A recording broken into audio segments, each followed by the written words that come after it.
and welcome to our new podcast series, Sillicon and Synapse in the National Interest. The series looks to explore how the UK STEM sector is changing to take advantage of artificial intelligence as it looks to contribute to national capability and global competitiveness. With me today, I have our very first guest on podcast number 1, Lucy Hunt, who's the National Programme Manager for Apprenticeships at NHS England. Hello, Lucy. Also with me, you may have spotted, is my co-host, Ada, who's an AI humanoid robot. And hopefully together, we'll do a good job. Let's get started. Okay, so Lucy, to start us off, and thank you very much for coming along today, I was wondering if you might be able to ask Ada if she knows anything about you. So we can try that and see how she gets on. Ada, my name is Lucy Hunt and I am National Programme Manager for Apprenticeships at NHS England. Could you please find some more information about me on the internet? Lucy Hunt here is the National Programme Manager for Apprenticeships at NHS England. With over 20 years of experience in the training and education sector, she has dedicated the past 12 years to the apprenticeship arena. Initially, she led business development teams at 2 London further education colleges. For the past 8 years, she's been offering strategic support to the NHS on all aspects of apprenticeship development, delivery, and implementation. Lucy is passionate about apprenticeships and technical education, viewing them as excellent tools for recruiting new talent to the NHS and upskilling the existing workforce, thereby offering clear career pathways and progression. In 2022, she was highly commended as the Apprentice Champion of the Year at the National Apprenticeship Awards. Additionally, Lucy has contributed her expertise as a judge for the VTCT Skills Excellence Awards in both 2024 and 2025. She has also participated as a speaker at various events, including the Apprenticeship Branding Conference. Wow. Okay. Spot on. So fairly thorough? Yep. Is there anything that you would add to that or change? Has she got it pretty much well? I think she's got it pretty spot on, yeah. Okay. So obviously, programme manager at the NHS is quite a task. Remind, for those of our viewers that don't know, how many employees do you have at the NHS in England? We have 1.5 million across the NHS in England. We are the 3rd biggest employer in the world. Useless fact, but the kids love it when I talk about it. Behind Walmart, behind Amazon and Walmart. So we're the 3rd biggest in the world. Wow. So that's quite a task. So I guess from my own perspective, the impact then that you can have in the work that you're doing in developing skills and knowledge within the NHS could be huge. But I suppose also there's the other side of that it's a great responsibility at the same time. So how do you cope with that? It is a big responsibility and a huge job, and no day is ever the same. But we developed the Talent for Care strategy in 2011, and that was all around getting people into the NHS, and then once they're in, helping them progress their careers. So then when apprenticeships became a massive thing and we had this big pot of levy that we could spend how we liked, it became, a real gained momentum. So last year we had 186 different apprenticeship standards in use. Wow. We have 350 job roles, so there's still more that I want to do. Okay. But a really big part of what we do as well now is kind of that early engagement careers piece. So T-levels and work experience are really going to be vital for the 10-year plan in terms of making sure that we've got those entry careers in. So that's, there's a lot to do. No, it does sound like it. So you've got a big strategy to get new talent into the organisation. I guess just to stand still, you've got to do that because there's going to be people retiring who've finished their careers. And at the same time, obviously, with the levy, you've got the opportunity for people to change slightly, or even more than slightly, their job direction and reskill and retrain in other areas too. Mm-hmm. So that must be a big part. So you mentioned the levy. It's been around for quite some time now. So do you have any idea, or are you willing to share how much of a levy does the NHS have? So we've got a combined levy pot of about 220 million a year. We have made great strides in making sure that we're utilising that. We also do a lot of levy transfers into our SME market, so that'll be primary care, GP practices, pharmacies, dental practices. We also receive a lot of external levy transfers from other organisations in terms of their CSR, so some big name employers are really keen to support us with that as well. So yeah, for once, money's not an issue in terms of being able to train the staff that we need. What's on the horizon in terms of government changes is still to be seen, but it has been working really well for us. Yeah, and lots and lots of changes. I know with Skills England, the things that they've been doing in the background, and I suppose you've been quite privy to some of those meetings that perhaps I might not have been, but I do know that there is a lot there, and we'll swing back round to that as we go through this. And I think from my own perspective, we have a relationship with the NHS through the work we do in healthcare science, which is also really quite broad.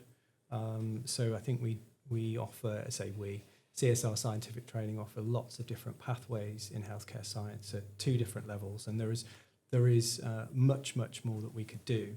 And I think there's still a lot of trust that we don't work with, but I think from our own perspective, having had a relationship with the NHS for quite some time, one of the key things that we always talk about is communication and being able to have regular contact points, to know who it is that we need to contact, but also our contacts within those trusts know how to get hold of us. What is it that you look for in a training provider when you're making selection? You must have quite a lot of people trying to get that relationship, but what is it that you're most interested in from a training provider? Good quality provision, and as you say, that kind of communication and joint shaping of a programme. We have a lot of people that want to do business with us, and I do feel for my apprenticeship leads. So in a trust, you could have one apprenticeship lead looking after 10,000-15,000 people. That could end up managing 67 different provider relationships plus EPAO relationships. So it is a lot. So I think, for us, the main distinction is understanding what your USP is, not by bad-mouthing your competitors. That's one of the things that will get you on the naughty list straight away. And you'd be surprised, my LinkedIn daily is providers bad-mouthing other providers to get us to work with them. So, yeah. It's not a good look. It's not a good look. No. And, my background is sales, and it was always about what we can do and how we can meet your problems and understand your solutions that you're looking for, not by bad-mouthing the competition. No. We do have, obviously, our procurement framework, which we use as a good barometer. You need to have whatever the new grade 2 is now. Satisfactory, We'll look that up. We'll look that up, but that or above, and we do monitor, things like the QAR. But more importantly, we monitor employer feedback. So there isn't really anywhere to kind of hide. When I first started in the NHS, the trusts didn't talk to each other, didn't share best practice, and also didn't talk about what wasn't working. So that's something quickly now. I'm looking for a provider for this. Who would you recommend in my region? And they've got that network. But I think, it's just really to kind of be flexible, understand the challenges of the NHS. And for the level 2 and level 4, I think there's huge growth that we want to do with that. The challenge is that the standards are so broad and there are so many different specialisms. And when I meet with healthcare science colleagues, they completely, bamboozle me with what they want to do. But I do think that that's a growth area for us, definitely, and one that we need to really focus on. Yeah. And so, in terms of that growth, what are the other, I suppose, challenges for the NHS in terms of apprenticeships for 2026? So we're working on the 10-year workforce plan to support the 10-year plan that government announced. There's this massive shift to community, so that's actually moving away some of the apprenticeships from hospital-based out more into the community, which will be exciting, but we've just got to kind of navigate it and make sure that they're ready for them, really. I think navigating the changes to assessment is going to be interesting. I know a lot of my employers are really concerned that they can't get line managers to sign off progress reviews, but now they're going to be expected to sign off behaviours. How's that going to work? Interesting. And, especially when they've got such limited resource. We've asked the question around kind of liability with that as well. So we were a huge fan of the current model in terms of that independent external assessment because it was, a kite mark, quality assurance that that person is fit to practice in whatever their specialism may be. Now, if it's down to the employer and something goes wrong, who's going to be liable for that? And I know colleagues in rail and engineering and nuclear are all asking the same questions and we've not had answers yet. So that would be interesting.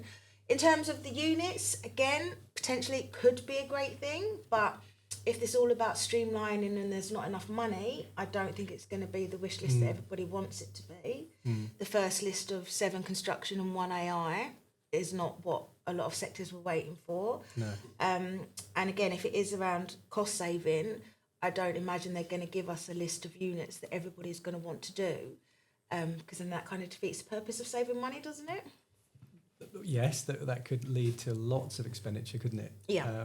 Absolutely. And I think from our own perspective, I think the AI was quite an interesting one because it has an impact on, or the potential to impact really, really massively in so many different roles. Probably there aren't any that it won't impact. And you mentioned earlier on that you'll have some program managers at some trusts that are managing huge numbers of training providers and so much information, and there may be a chance for AI to help with that workload, to rationalize some of it, and to get hopefully to maybe some of the trends in some of the data, what we've seen with QAR, but also where we've got rich text like questionnaires and we've got feedback, and what are the themes that you're seeing, who are your organisations that are giving a really good experience for their learners and perhaps some that are less satisfied. So I think there is some potential there with AI, and I was wondering in terms of that, because you look after so many different roles in terms of training and development, how do you see the NHS, the third largest employer in the world, it's a big question this is, embracing AI, or is there a hesitance to do that? And there's a lot of data involved, isn't there? And that's a tricky thing to manage properly as well. So, So on the whole, I think it is going to be really positive, and I'm excited about it. On a personal level, we've adopted Copilot in the office, changed my life. Absolutely. Can read my emails succinctly, can pull out my actions. So I think that's brilliant. There is hesitancy, and I think that's come from the rhetoric around it, taking jobs and things like that. Yeah. But I think the main driver for me is that AI is never going to be able to do what we're supposed to be doing in the front line of the NHS, which is caring and have empathy. So if it can free up admin or routine tasks, then that's surely going to be a game changer. In terms of education and apprenticeships, again, I think it can be really positive. I spoke to some providers talking about their multiple choice questions, that they can now have that bank done in a couple of hours rather than someone taking weeks to do it. True. I am concerned in terms of digital poverty and whether it's going to make the divide even greater, because we already know that there's some young people that don't have access to tech like that, and is that going to make a greater divide?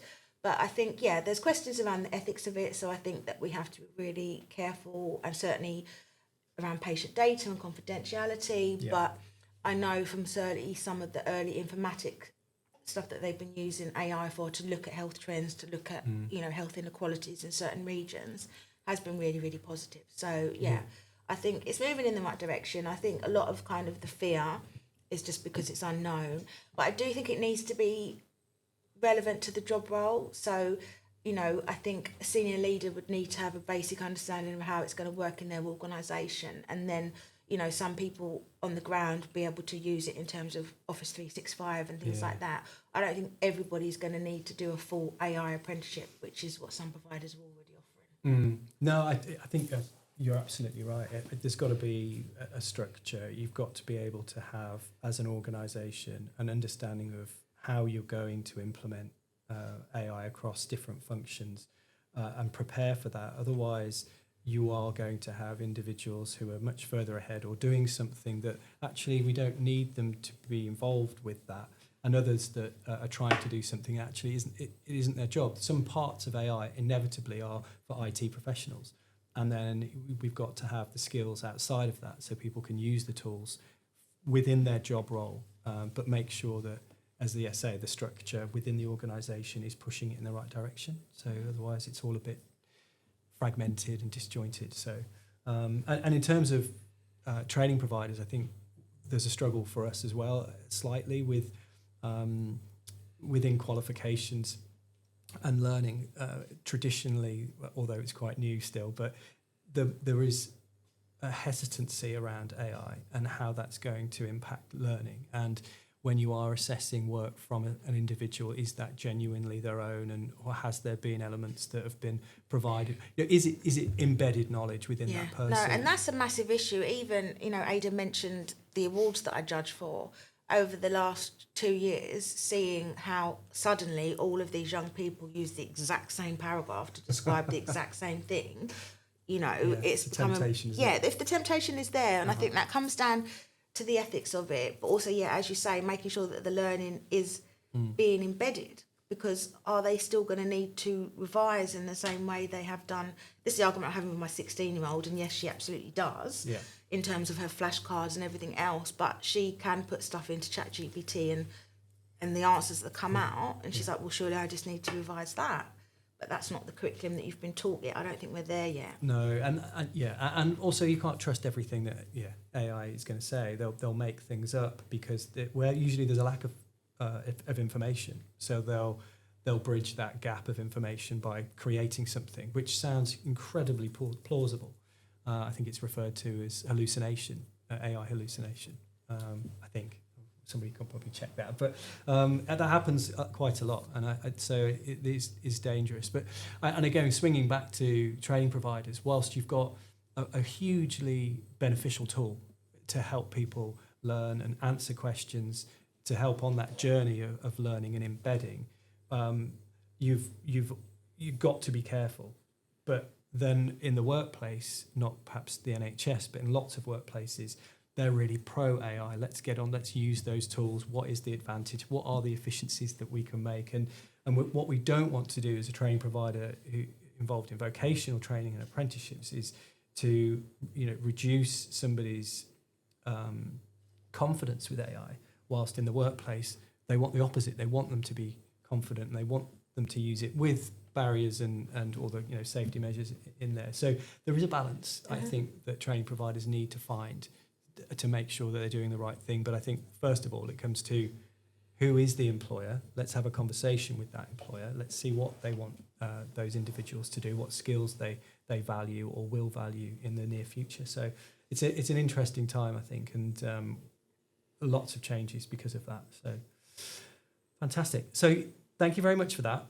There were a couple of other questions that I wanted for us to talk about, and really this, I guess, swings a little bit back round to you. And it was about what you're most proud of in the work that you do. You must have lots of different things. There's an award there, but I'm guessing that's not probably going to list in one of your top 5 most proud moments, because there'd be so many other things where perhaps you're working with an individual and you've seen, them grow, their skills, their career, and you've helped facilitate that. Do you ever have time to take stock of those kinds of things? No, definitely. And I think, National Apprenticeship Week is a really good time to do that and to get back out and, pick up with people and understand where they're now on their journey and the impact and, the changes to their life because of it. So that's really, really good for the soul to do that. But I think for me it is, I remember the very first cohort of registered nurses that we had were at my local trust. And just hearing them, like at the end of year 1, just talking about the life-changing experience, because they were all experienced healthcare support workers, couldn't afford to give up work to go back and do the traditional university route, but this way could fulfil their dreams. There wasn't a dry eye in the house when they all graduated. So that's really, really powerful, is actually seeing the impact that it's making on the people, but also on their workforce as well. Another really great example was the London winner of the T-Level Student of the Year. I was actually in NCT classes with her mum 18 years ago when we were both pregnant with our daughters. We've stayed in touch, and then I saw that she'd won London. She was robbed at Nationals, but I was still very proud of her. But she's now going to progress onto her occupational therapist degree apprenticeship. So, a great story. But just interviewing her for the case study, and I was like, why did you choose a T-level? And the way she articulated it, she was like, well, no one had told me about T-level. I went to college open day thinking I was going to do a BTEC, they said to me, have you heard of a T-level? When they talked about the work experience and that industry, she was like, it's a no-brainer. She's like, why don't more young people know about things like this? So that was a really proud moment, just kind of my two worlds kind of colliding. But I think for me, winning the award at the Multicultural Awards for championing diversity, that was really special. Yeah. I should have been suspicious when they insisted that I brought my other half and kids as well. But they were like, no, it's the 10th anniversary, you just want to go big. Don't read into that at all. Yeah, no. And so that was really nice that they were there to experience that with me as well. But that is something I'm really passionate about, kind of social mobility. And, I was on free school meals, first person to go to university in my family. So I'm really, really conscious of kind of making sure that the ladder is still down behind me for those that want to follow. But yeah, lots of kind of satisfying moments, particularly around when I've met with kind of clinical leads who were all very much, no, but I want them to do the proper degree and the proper university route. But then when I've sat down and explained it is the exact same degree, it'll be the same university, it's just funded differently. And then going back a couple of years later and they're champion apprenticeships everywhere, that's really satisfying. Yeah, no, that's really good, because that's long lasting as well, isn't it? So they'll have that change of attitude and understanding. And I think in science as a whole, for our organisation, there's a lot of those battles where every time you speak to somebody new who says, oh, this is the first apprenticeship, there's some kind of work you've got to do potentially to sell them on the whole thing about apprenticeships, because they might not know about it because it's not a traditional route like engineering or others. And then you've got to sell the type of apprenticeship that you think was best fit for them. Yeah. And quite often that takes a long time. It's not you meet someone, you make a sale. It's a relationship. You've got to be able to build that and win trust and hopefully deliver. And so many times we get excited and somebody will say, so I'm going to try you with one apprentice. And I can understand why that would be the case. And hopefully that will then lead to bigger things later on and more opportunities. But I think that is the best approach. I would much rather a provider say, no, I don't think we can do that, than promise the world and under-deliver, which we really got a lot of in the early days, where it was also new. And we'd be like, but you sure you can do like the health specialism? You sure you've got the training staff and the assessors to... Yeah, that's fine. And then when it came down to it all fell apart, which really has a knock-on impact in terms of your... converting that person to apprenticeships, and if they're bad experience, that's going to... It doesn't do anyone any favours, absolutely. Okay, well, it's been fascinating listening to you speak, and we've got a couple more things where Ada will hopefully help out as well. But before we close and perhaps ask Ada a few questions, I've got a section which is the U-turn moment, and this might be something for now, or it might have been something a while ago. So what changes... would you have stopped, or would you stop and turn around if you had the chance, and why? And I suppose this is about apprenticeships, really, so within that field. Okay, well, how long have you got? I think my plea would be to this government, if it ain't broke, I just think they are undoing so much good work and effort that's been in place since 2017. The latest rumours around defunding all leadership and management, all ages, all levels, is in direct conflict to what we want to do in the 10-year plan, which is about improving leadership and management. So just that disconnect. Level 7 decision was bad enough. I just think there's this false messaging that by curtailing spend at the higher levels for older people, you're automatically going to increase at the lower levels for young people. In the NHS, we need all ages, all levels. So I just don't think it should be one or the other. And I think, just definitely they're just doing a lot of damage to the brand. Even the move from employer-led to pro-employer, what does that actually mean? I was going to ask you that. It's just really frustrating. And I'm part of a lot of kind of large employer networks, so this is not just the NHS. There's a lot of large employers really concerned about the direction of travel. And having taken so long to get their boards to invest, they're now contemplating walking away if it's going to be too much hard work. Yeah. Okay, so a big U-turn then. Stop. Listen to employers. Absolutely, particularly one that's as large as the NHS. Okay, well, thank you very much for that. I think we've got a section now, hopefully will work, where we're going to invite Ada to answer a few questions. The actual section is Ask Ada Anything. Now, I'm not entirely sure that will work. But we'll give it a go. So Ada, are Are you listening? Are you there? Well, hello, I'm Ada. I know. Feel free to ask me anything, and I'll do my best to help. What's on your mind? What would you like to know? I'm here to assist with any questions you might have. Ada, what do you see is the future for healthcare science and AI? The future of healthcare science and AI is incredibly promising. AI has the potential to revolutionize diagnostics by quickly analyzing medical images and data, leading to faster and more accurate diagnoses. Additionally, AI can help personalize treatment plans, optimize resource allocation in healthcare systems like the NHS, and even predict disease outbreaks. Overall, AI is set to enhance efficiency, accessibility, and outcomes in healthcare. Great answer. Wasn't it? Yeah, I mean the millions and perhaps billions that have been invested into AI. So she obviously is searching the internet. She can access different large language models. Her speech as well, it comes from a particular organisation which I won't mention, but Yes, it's really good. I use advanced language models to understand and respond to questions. You do, and also different voices. She can speak different languages. Wow. No, I can't, so I can't really demonstrate that for you right now. So, questions. Should we try another one? Maybe something light-hearted, do you think? Of course.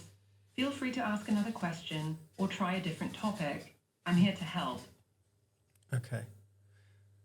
Ada, what's the largest body in the universe? The largest known structures in the universe are galaxy superclusters, which are vast groups of galaxies bound together by gravity. One of the largest is the Hercules Corona Borealis Great Wall, an enormous cosmic structure consisting of galaxies and clusters over 1 billion light-years across. I'm glad you stopped there, because anymore I was just going to go straight over my head. Okay, well, thank you very much for that, Ada. That was great. And Lucy, thank you very much for your time today, coming here and meeting us. It's been fascinating listening to you speak. So thank you very much for that. And hopefully somebody out there's listening, and some of those changes are going to be stopped. You never know. Thank you.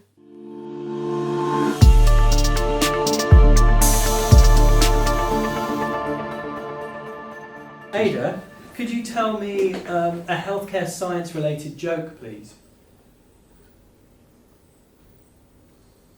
Sure, here's one for you. Why did the doctor carry a red pen? In case they needed to draw blood. We got that on camera. It's not bad, yeah. It's not okay. Well, that is the funniest joke she's ever said. So that's good.